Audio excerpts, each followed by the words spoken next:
பிரசன் மீடியாவுக்கு ரொம்ப நன்றி. அந்த வெற்றி விழான்றதை விட உங்களுக்கு எல்லாருக்கும், மக்களுக்கும், பிரசன் மீடியாவுக்கும் சொல்கிற நன்றி விழா தான். நாங்கள் எல்லோரும் உங்களுக்கு நன்றி சொல்கிற விழாவாக தான் அதை பார்க்குறேன். ரொம்ப சந்தோஷம். இந்த படம் பார்த்துட்டு வந்து நீங்கள் எல்லோரும் சொன்னீங்க, என்னோடய பத்திரிக்கை நண்பர்கள்லாம் சொன்னாங்க, உங்கள் சம்பளத்தை ஏற்றிடுவீங்களா அப்படின்லாம் கேட்டாங்க. ஃபஸ்ட்டு கண்டிப்பாக முதல் கண்டிஷன் சம்பளம் ஏறாது, அதே சம்பளம் தான், அதை உறுதி அளிக்கிறேன். ஏன்னா இந்த பட்ஜெட்டில் இப்படி தான் எடுக்கணும். சம்பளம் ஒவ்வொருத்தவங்க சம்பளம் ஏற்றும் போது அடுத்த இது பண்ணும்போது அந்த பட்ஜெட் ரொம்ப ஜாஸ்தியாகும். இதை விட உங்களுக்கு தெரியும் மார்க்கெட்டில் ரொம்ப கம்மியாகும் அப்படின்ற ஒரு விஷயங்கள்லாம் தெரியும் சம்பளத்தில் ஏற்றலை. இன்னும் ரொம்ப சந்தோஷம் என்னென்னா, எனக்கு பல ஆண்டுகளுக்கு அப்புறம் இவ்வளோ பெரிய வெற்றி கிடச்சிருக்கு. அதுதான் ஒன்று, இவ்வளோ பெரிய வெற்றி கிடச்சிருக்கு, பெரிய வெற்றி. இது என்னோடய வெற்றியாக நான் நினைக்கல. இந்த படம் வெற்றியை ஒரு சசிகுமார் ஜெயிச்சுட்டான், ஒரு $1 மில்லியன் ஜெயிச்சிருச்சு அப்படின்னு நினைக்காதீங்க.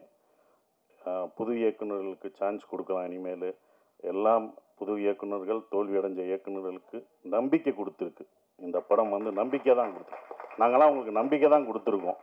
பொறுமையாக காத்துக்கிட்டு அதுக்கான இதில் இருந்தால் கண்டிப்பாக நமக்கு வெற்றி கிடைக்கும். இன்னொன்று, நம்ம தோல்வியை ஒத்துக்கணும். நான் தோல்வி அடைஞ்சிருக்கேன், என் தோல்வியை ஒவ்வொரு தடவையும் நான் ஒத்துக்கிட்டேன். இந்த படம் முதல் நாள் கலெக்ஷன் என்ன உங்கள் எல்லாருக்கும் தெரியுமா? இந்த படம் முதல் டே வியாழக்கிழமை போட்டப்போ இதோட முதல் கலெக்ஷன் என்னென்ன என்னாச்சுண்ணே சொல்லுங்கள்? ₹2 வருமா, ₹2.25 வருமா? வந்துருச்சா? உண்மையை பேசுவோம். இது எதுக்கு போய் நடிகர்கள்ட்ட உண்மையை சொல்லுங்கள். எவ்வளோ ஓடி இருக்குன்னு சொல்லுங்கள். ஏன் மறைக்காதீங்க. எவ்வளோ ஓடி இருக்குன்னு சொன்னாதான் யாரும் சம்பளம் ஏற்ற மாட்டாங்க, யாரும் எதுவும் பண்ண மாட்டாங்க, உண்மையாக இருப்பாங்க. அப்போ நீங்கள் ஒவ்வொரு தடவையும் சொல்லும்போது தான் சார் இந்த 2.5 ஏன் நான் சொல்கிறேன்னா, முதல் நாள் இந்த படத்தோட கலெக்ஷன் 2.5 அப்படின்னா என்னோடய மொத்த படம் ஒரு படம் 2.5 தான் கலெக்ட் ஆகிருக்கு. அதை நான் தெரிஞ்சுக்கிட்டேன். ஸோ என்னுடைய இந்த படம் ஒரு படம் 2.5க்கும் ஓடி இருக்குது, இப்போ பல கோடிக்கும் ஓடி இருக்குது. இதோட இது உங்களுக்கு தெரியும், இது பெரிய ஹையஸ்ட். என்னுடைய ஹையஸ்ட்டு இது குட்டிப்புலி தான், சுந்தரபாண்டியனும் குட்டிப்புலி தான். அந்த குட்டிப்புலியும் சுந்தரபாண்டியனும் ஹையஸ்ட் கலெக்ஷனை இந்த டூரிஸ்ட் ஃபேமிலி அடிச்சிருக்கு. அது ரொம்ப சந்தோஷமாக இருக்குது.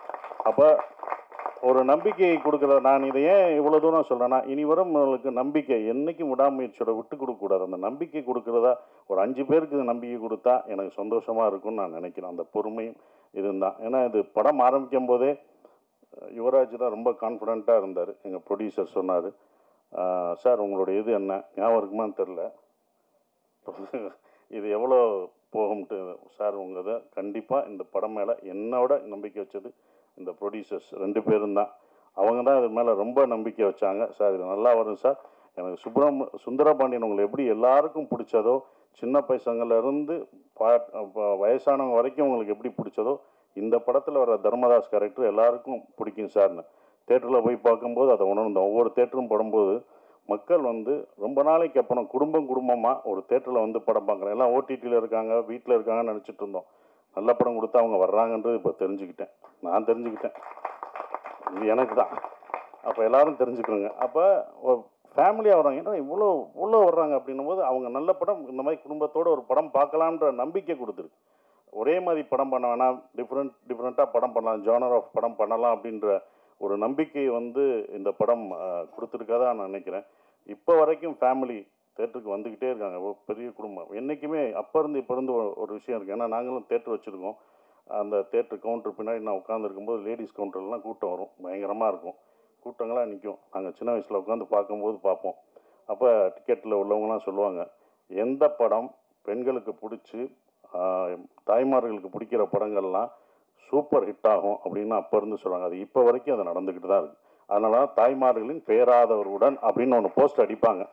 ஸோ அவங்களுக்கு பிடிச்சிச்சுன்னு வச்சுக்கோங்களேன், ஃபேமிலியாக வருவாங்க. 5 பேர் வர மாட்டாங்க, ஒரு குடும்பமே வரும். ஒரு குடும்பத்துக்கு பிடிச்சிச்சுன்னா வரும், ஒரு பசங்களுக்கு படம் பிடிச்சிச்சுன்னா அவ்வளோ பேர் வரும்.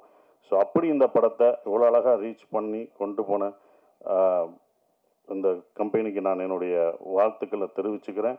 அப்புறம் அபி எங்களுடைய டைரக்டர், நான் இவ்வளோ நல்லா நடிச்சிருக்கேன் அப்படின்னு சொன்னது அதுக்கு காரணம், முக்கியமான காரணம், நல்லா நடிச்சிருக்கேன்னா என்னோடய பாடி லாங்குவேஜ் எல்லாம் மாறி இருக்குன்னா அது அபி தான், டைரக்டருக்கு தான் போய் சேரும்.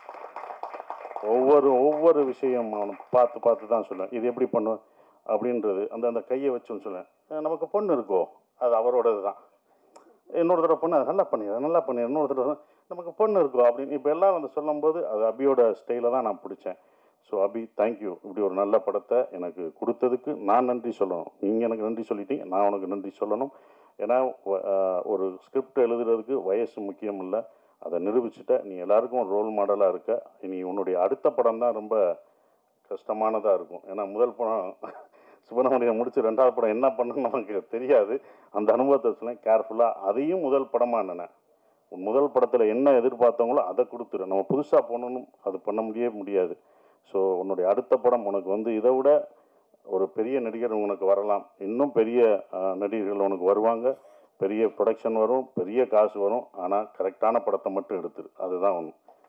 கரெக்டான படத்தை மட்டும் எடுத்துரு. ஏன்னா இன்னும் எல்லா கண்களும் உன் மேலே தான் வாட்ச் பண்ணுவாங்க. அடுத்து உனக்கு ரொம்ப இதுக்கு பொறுமையாக நல்ல ஸ்கிரிப்ட் பண்ணி ஜெயிச்சிரு. உன் அடுத்த வெற்றிக்காக நாங்கள் இன்னும் மாவலோடு காத்துக்கிட்டு இருக்கோம். அது நீங்கள் ஜெயிக்கணும் அப்படின்ற ஒரு விஷயம். சிம்ரன் மேடம் ரொம்ப சந்தோஷம். உங்கள் படங்கள்லாம் அவ்வளோ ரசித்து பார்த்தோம். சிம்ரன் வரலையான்னு நாங்கள் அடுத்த நான் வெற்றி விழாவில் கூப்பிட்டு வரேன்னு சொன்னேன். அதே படம் வெற்றியும் அடைஞ்சது. உங்களை கூப்பிட்டு வந்துட்டேன், ரொம்ப சந்தோஷம். நீங்களாக தான் வந்துட்டீங்க. கூப்பிட்டு வந்துட்டோம்னா அதை கூப்பிட்டு வர போகிறாங்க. நீங்களாக வந்துட்டீங்க, அது எங்களுக்கு சந்தோஷம். ஆனால் அப்போ அது ரொம்ப சந்தோஷம் மேடம். அவங்களோட ஒர்க் பண்ணது எனக்கு ரொம்ப சந்தோஷமான ஒரு தருணமாக இருந்தது. நம்ம இப்போ வந்தது பெண்ணா வானவில் தானான்னு பூமியிலே பூ பறிக்கும் தேவனான்னு தேட்டரில் பார்த்துருப்போம். துள்ளாத மனம் துள்ளில் அவங்கள அப்படி ரசித்து பார்த்துருப்போம். அவங்க நம்ம செட்டுக்கு வர்றதே எங்களுக்கு எப்படி இருக்குன்னு பார்த்துக்கோங்க. அந்த மாதிரி தான். ஸோ அவ்வளோ அந்த சீனியாரிட்டி அதெல்லாம் எதுவுமே கிடையாது. அவங்க அவ்வளோ அழகாக பெர்ஃபார்மன்ஸ், அவங்கள அவ்வளோ பெர்ஃபார்மன்ஸ் படம் பார்த்துருக்கோம். வாலியாக இருக்கட்டும் சரி, பஞ்சதந்திரமாக இருக்கட்டும், அவ்வளோ பெர்ஃபார்மரான ஒருத்தவங்க. அவங்கள நாங்கள் வந்து நல்லா பார்த்துக்கணுன்ற ஒரு இதுதான் இருந்தது. அவங்கள மரியாதை, அவங்களோட உழைப்புக்கு நம்மளுடைய தமிழ்நாட்டில் வந்து நம்ம தமிழை கற்றுக்கிட்டு அவங்க தமிழ்நாட்டில் அப்படி இவ்வளோ படங்கள் பண்ணியிருக்காங்க. அவங்களுக்கு நம்ம எவ்வளோ ரெஸ்பெக்ட் கொடுக்கணும் அப்படின்றதான் எனக்கு செட்டுக்குள்ளே ரொம்ப இருந்தது. அது எல்லாருமே நாங்கள் கொடுத்துருக்கோம். உங்களுக்கு அவ்வளோ மரியாதையாக கொடுத்து உங்களை ஒரு ராணி போல் பார்த்துருக்கோன்ற நம்பிக்கை எங்களுக்கு இருக்குது. அது உண்மையான்றத நீங்கள் தான் சொல்லணும். Thank you madam. அதுதான் அப்படி. ஆனால் அவங்கள அவ்வளோ பார்த்துக்கிட்டோம் நாங்கள் எல்லாருமே, யூனிட் எல்லாமே பார்த்துக்கிட்டது எல்லாமே. Thank you madam. உங்களோட ஒர்க் பண்ணதுக்கு எனக்கு ரொம்ப சந்தோஷம். சூப்பர் ஸ்டார் கமலேஷ், நான் அப்பயே சொன்னேன், லிட்டில் சூப்பர் ஸ்டார். அவர் ரொம்ப சின்ன பையன், லிட்டில் சூப்பர் ஸ்டார் மாதிரி அழகாக சின்ன பையனாக இருந்தாலும் அவன், நான் அப்பயே சொன்னேன், அவன் வந்து காமெடியில் இந்த படத்தில் ஃபுல் காமெடி அவன் தான் பண்ணுவான் அப்படின்னு சொன்னேன். ஸோ அந்த என்டர்டெயின்மெண்ட் எங்கே போனாலும் கமலேஷை கேட்டுட்ருக்காங்க. இந்த மாதிரி படம் உனக்கு இன்னொன்று கிடைக்குமான்னு தெரில, சூப்பராக பண்ணிட்டீங்க. அப்புறம் யோகலட்சுமி, சௌந்தர்யா, இவங்கெல்லாம் நடித்தது ரொம்ப சந்தோஷம்.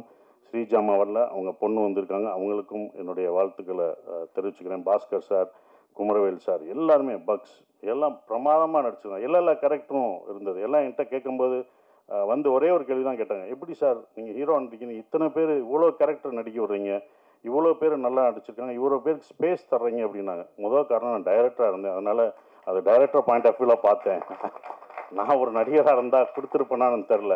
ரெண்டாவது பாயிண்ட்டு, இந்த கதையில் வந்து தர்மதாஸ் அம்மாவாக இருந்தான். அந்த அம்மா தான் எல்லாருக்கும் சோறு ஊட்டி விடுற மாதிரி, இந்தா நீ சாப்பிடுன்னு எல்லாருக்கும் கொடுத்துட்டு கடைசி நான் சாப்பிட்டுக்கிட்டேன். அதனால தான் எனக்கு அவங்க சாப்பிட்டது போக எனக்கு அது கடைசி எனக்கு பேர் கிடைச்சது. அது இவங்கெல்லாம் அதெல்லாம் தூண் மாதிரி பிடிச்சி நின்னாங்க. ஸோ அவங்க எல்லாருக்கும் நன்றியை தெரிவிச்சுக்கிறேன். இந்த படம் எனக்கு வந்து கொடுத்தது வந்தது சந்தோஷ், திங்க் மியூசிக் சந்தோஷம், சரவணம், இரா சரவணம்னு சொன்னாங்க. ஸோ அதுக்கு அவருக்கு சந்தோஷத்துக்கு நான் நன்றியை தெரிவிச்சுக்கிறேன். ஒவ்வொரு விஷயத்துக்கும் அவங்க வருவாங்க. எங்களோட சுப்பிரமணியபுரத்துலேருந்து ட்ராவல் பண்ணுறாரு. ஸோ இப்படி ஒரு படத்தை கொடுத்து தேங்க்யூ சந்தோஷ். அப்புறம் எடிட்டர் எல்லாருக்கும், என்னோட காஸ்டியூம் நல்லா பண்ணமா, அந்த தர்மதாஸ் காஸ்டியூம் நல்லா இருந்துச்சு. என்னடா கட்டம் போட்டது, என்னடா கிரே கலராக கொடுக்குறாங்க நாங்கள். அப்போ அதுக்கு ஒரு காரணம் சொன்னாப்புல, சார் கிரே நீங்கள் வேலை கிடைக்கிற வரைக்கும் கிரே போடுவீங்க, அதுக்கப்புறம் வேலை கிடைச்சோன்னே வேறு மாறுவீங்கன்னு சொன்னீங்க. அந்த போஸ்டரே அந்த காஸ்டியூமே உங்களுக்கு ரொம்ப அந்த டிசைன்ஸ் ரொம்ப பிடிச்சது. நான் ஆரம்பத்திலே சொன்னேன், இந்த படம் வந்து உலக தமிழர்கள் மட்டும் இல்லை, உலக லெவலில் இந்த படம் பெரிய வெற்றி அடையும்னு நான் சொன்னேன். கண்டிப்பாக உலகத்தில் எல்லா பேரும் அவ்வளோ ரசித்து பார்க்குறாங்க. அந்த ஈழத்தமிழ் பேசின விஷயத்த அண்ணா அப்படின்னு அவ்வளோ இது பண்ணுறாங்க. நீங்கள் எப்போனா எங்கள் ஊருக்கு வருவீங்க எல்லான்னு கேட்டுட்ருக்காங்க. அபி, இது யாருக்கும் கிடைக்காத ஒன்று கிடச்சிருக்கு. இனி உங்களை அப்படி கொண்டாடுவாங்க வெளிநாடு போனால். நம்ம ஊரில் நம்ம மக்கள் எப்போதும் கொண்டாடுவாங்க. ஆனால் வெளிநாட்டில் அவங்க இன்னும் உன்னையும் எல்லாரும் இந்த டீமில் இந்த படத்தில் நடித்தவங்க எல்லாத்தையும் அவ்வளோ ரசித்து கொண்டாடுவாங்கன்ற நம்பிக்கை எனக்கு இருக்குது. ஏன்னா வெளிநாடுகளில் இந்த படம் அவ்வளோ வெற்றி அடைஞ்சிருக்கு, ஹையஸ்ட்டாக போயிட்டுருக்குன்றாங்க, பல தேட்டர்களில் போயிட்டுருக்குன்றாங்க. ஸோ அது ரொம்ப சந்தோஷத்தை கொடுக்குது. மறக்க முடியாத ஒரு விஷயமா இருக்குது. எல்லாருக்கும் நன்றி சொல்லிட்டேன். ஷான், நாங்கள் 2 பேரும் நிறைய தடவை ட்ராவல் பண்ணியிருக்கோம்.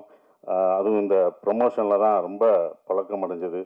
அப்புறம் எங்களுடைய எழுத்தாளர், கவிஞர், மறக்கவே முடியாது மோகன்ராஜ், முதல் படத்தில் இது பண்ணுறது இப்போ வரைக்கும் ட்ராவல் பண்ணது மறக்கவே முடியாது. ஸோ எல்லாருக்கும் நன்றியை தெரிவிச்சுக்கிறேன். அப்புறம் விஜய், அவங்கெல்லாம் வந்து ப்ரொமோஷன், இதில் வந்து ப்ரொடக்ஷனில் ரொம்ப சொல்கிறது ப்ரொமோஷன் தான். அவ்வளோ இது பண்ணிட்டாங்க தம்பி. ப்ரொமோஷன்லாம் ரொம்ப அழகாக சிறப்பாக என்ன பண்ணணும் அப்படின்னு அதுக்கே தனியாக அவங்க செலவழிச்சாங்க. அதெல்லாம் நான் கற்றுக்கிட்டேன். ஒரு படத்தை வந்து எடுக்கிறது பெருசு இல்லை, அதை கொண்டு போய் மக்கள்கிட்ட சேர்க்குறது தான் ரொம்ப முக்கியமான விஷயம். அதை அவ்வளோ அழகாக சேர்த்தாங்க. விஜயும் வெங்கட்டும் அதுக்கு முக்கிய ஒரு விஷயமா இருந்து அதை கொண்டு போனாங்க. ஹரிஷன், ஹரிஷன் இருக்கார், அவர் வந்து எல்லாத்தையும் எங்களை சேர்க்குறது ரொம்ப கஷ்டம். இவங்கெல்லாம் டேட் வாங்கி இவங்கெல்லாம் ஒன்று இணைச்சி அந்த ஒரு நாள் கொண்டு வர்றது ரொம்ப சந்தோஷமாக இருந்தது. அதுக்கு நன்றியை தெரிவிச்சுக்கிறேன். குறிப்பாக மறுபடியும் நம்ம யுவராஜுக்கு சொல்கிற ஒரே ஒரு விஷயம், ரொம்ப நன்றி. ஏன் சொல்கிறேன்னா, இந்த பட்ஜெட்டாக இந்த படம் எடுக்கல, அவங்க 2 படம் எடுத்திருக்காங்க. 2 படத்தோட இந்த படத்தோட பட்ஜெட் ஜாஸ்தி தான். நானே சொல்லுவேன், வேணாம் இவ்வளோ போகாதீங்க அப்படின்னு நான் சொல்லுவேன்.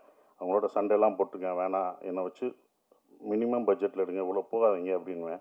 அது அவருக்கும் சொல்லியிருக்காங்க, இவரை வச்சு ஏன் எடுக்கிறீங்க, இது போகாம என்னன்னு பார்த்துக்கோங்கன்னு அவருக்கும் சொல்லியிருக்காங்க. அவர் என் மேலே நம்பிக்கை வச்சுருந்தார். அதோட இல்லை சார் நான் நம்பி தான் சார், நானே சொல்லுவேன். ராமேஸ்வரம் போகும்போதும் நான் சொல்லுவேன், பட்ஜெட் ஏறிடுச்சுன்னா அவங்களோட நான் சண்டை போடுவேன். இதோட 25ஆம் தேதி ஏன் போடுறீங்க, கிறிஸ்மஸ் ஹாலிடேஸ் எல்லாம் டபுளாக இருக்கும், வேணாம் சார் பரவாயில்ல சார் அப்படின்னு சொன்னாங்க. இந்த படத்து மேலே அவங்க அவ்வளோ நம்பிக்கை வச்சுருந்தாங்க. அந்த நம்பிக்கை வீண் போகலை. இந்த வெற்றி எங்களோட வெற்றி இல்லை, இது தமிழ் சினிமாவின் வெற்றியாக தான் நான் கருதுகிறேன். குடும்ப படங்கள் நிறையா வருன்ற நம்பிக்கை எனக்கு இருக்குது. ஸோ இன்னும் மாறும், நிறையா படங்கள், நிறையா ஜேனர் படம் வரும்னு நினைக்கிறேன். உங்கள் எல்லாருக்கும் என் நன்றியை தெரிவிச்சு அப்படியே நன்றி. தேங்க்யூ.